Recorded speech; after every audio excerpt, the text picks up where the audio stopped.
What's on, ladies and gentlemen? My name's Ross, I like games, and today we need to have a chat about a new super rare Medieval Gallantmon. Now, unfortunately, the reveals have been a little bit all over the place at the moment for EX-04, and that means that we don't have the full evolution line, but we've got a few we can have a little bit of a chat out. And frankly, ladies and gentlemen, I want to have a little bit of a chat among them. So, let's start off with a couple of red and yellow Digimon who might not be in the same evolution line but are still pretty cool.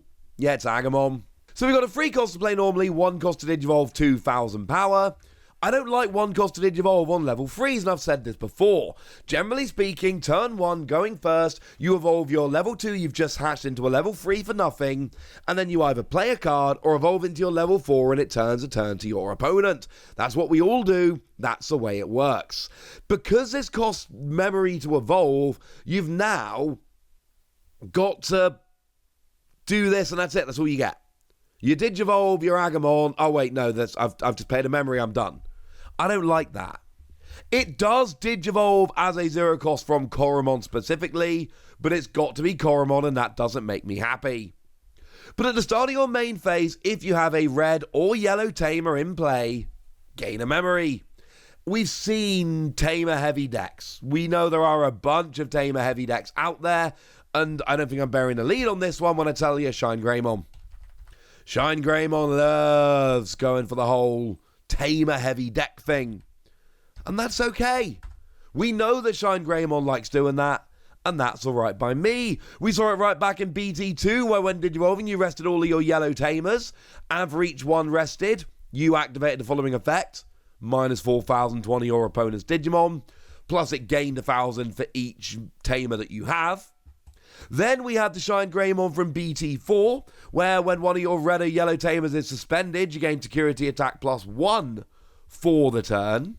Then we had the dual colour, yellow and red, in BT12, that when you Digivolved, one of your opponent's Digimon and all of your opponent's security get minus 3,000 for the turn for each red and or yellow Tamer you have in play.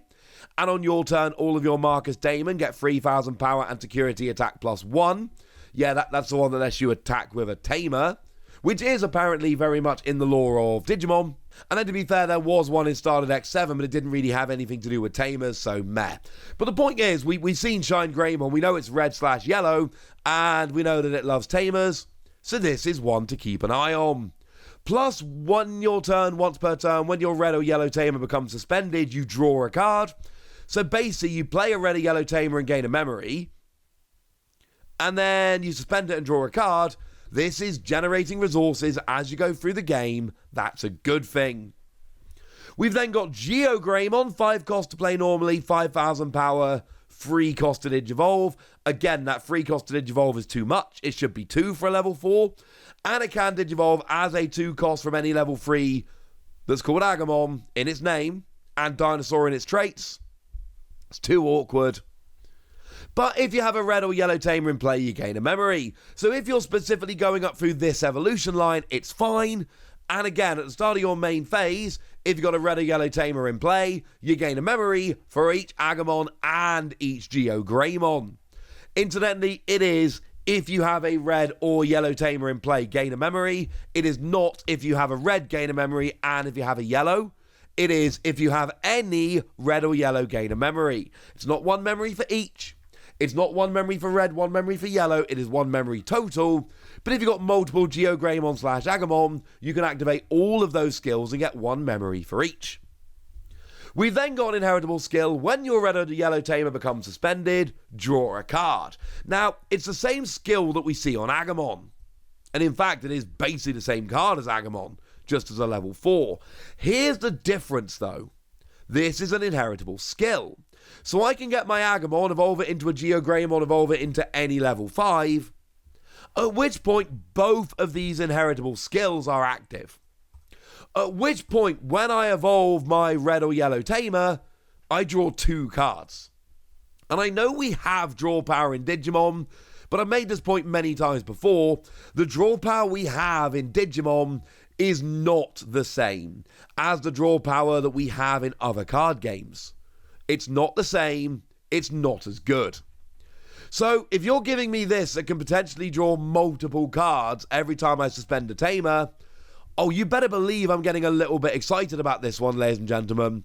This one is starting to look very, very cool indeed. And I, for one, I'm pretty excited about the idea of what the rest of this evolution line is going to end up looking like. But I did promise you a new super rare level 6, and we've got one. We've got ourselves a rather lovely MedievilGallantmon. 13 cost to play normally, 4 cost to Digivolve, 12,000 power. That is expensive. 11-3-11 or 12-4-12 is generally what we expect. 13-4-12 is basically just on the high end. But it does have a security. Play this card without battling and without paying its memory cost. Return this Digimon to its owner's hand at the end of the turn.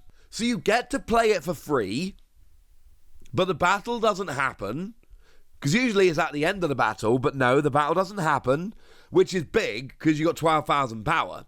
So whatever is hitting into the security would probably be deleted by this, unless it's a big level 6 or a level 7. So the fact that they attack, but then they get deleted, would be big.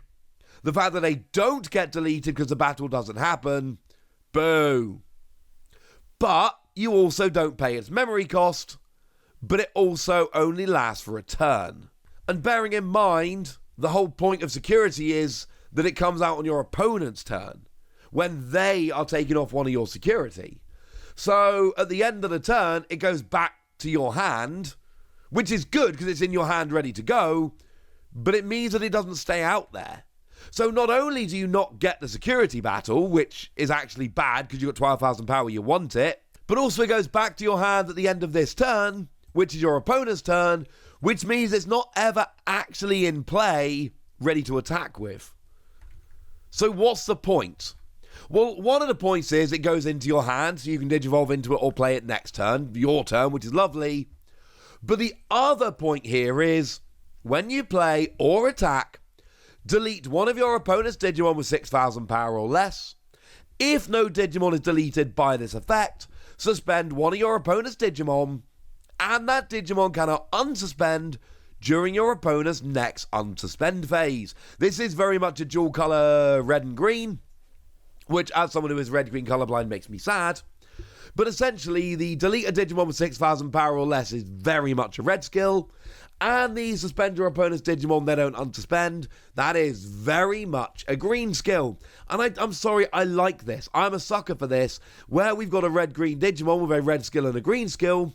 That just makes me happy. That just seems like the way that it should work. Okay, so this is pretty good. First things first, delete a Digimon with 6,000 power or less. It's fine. It's not amazing, though. Because it's not going after anything. It's going after some things. Now, the thing is, this is happening on your opponent's turn. So the general idea here is, I'm going to delete a Digimon that my opponent wants to use now. Okay. That's kind of cool. But it's 6,000 power or less. If you could delete your opponent's big Digimon with security attack +3, that would be amazing. But it's not. You're only hitting a Digimon with 6,000 power or less. And if it was my turn and I could get rid of a blocker right before I attack, that would be amazing. And I suppose I can get rid of a blocker now ready for my turn next. But my point here is that there's so many things where this could be amazing, and it doesn't really hit any of them. Because if it deleted a Digimon that was attacking, and then came in and got, say, a 10,000 power Digimon, this comes out as a security, and I'm wrecking my opponent's board. As it is, the security battle doesn't happen, the attacking Digimon survives, and then I'm only getting rid of a Digimon with 6,000 power or less. That's not that great. Now, I do like suspending an opponent's Digimon, and it doesn't unsuspend during my opponent's next unsuspend phase, because that does several things. Firstly, I can suspend a Digimon that my opponent wants to attack with, and now they can't. And secondly, it means they don't unsuspend, so they can't attack with it this turn or next turn, and that's a pretty big deal. And thirdly, remember you can attack suspended Digimon, so I'm essentially suspending them, and then I can attack straight away on my next turn, and then take it out. So I actually really like that I get to suspend one of my opponent's Digimon and it doesn't unsuspend during the next unsuspend phase, but that only comes in if I don't delete a Digimon with 6,000 power or less. And if I'm playing against MedievilGallantmon, I'm leaving a sacrificial Digimon in play. Because actually, I don't want to have my best Digimon suspended for the rest of this turn, and my opponent's turn, and my next turn, and then my opponent's next turn, I suppose. I want to just have a little Digimon be deleted. And this is an attacking skill as well as a play skill, so when I'm Digivolving up or playing this, I get to use this every turn. But this is awkward to me.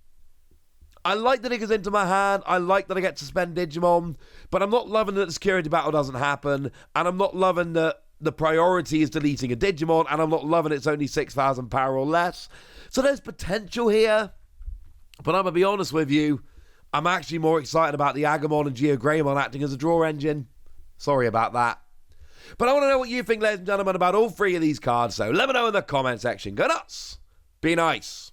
And then make sure you like this video, subscribe to this channel, follow me on Twitter at TheWasi. That's where we talk about Digimon and a bunch of other card games. And please do consider checking out patreon.com/PTCGradio, where you can support the channel, get some bonus podcasts, all kinds of fun things. But by far the most important thing, as always, look after yourselves till next time, would ya? Thank you very much for watching. My name's Ross, and you've been watching Wasi Plays.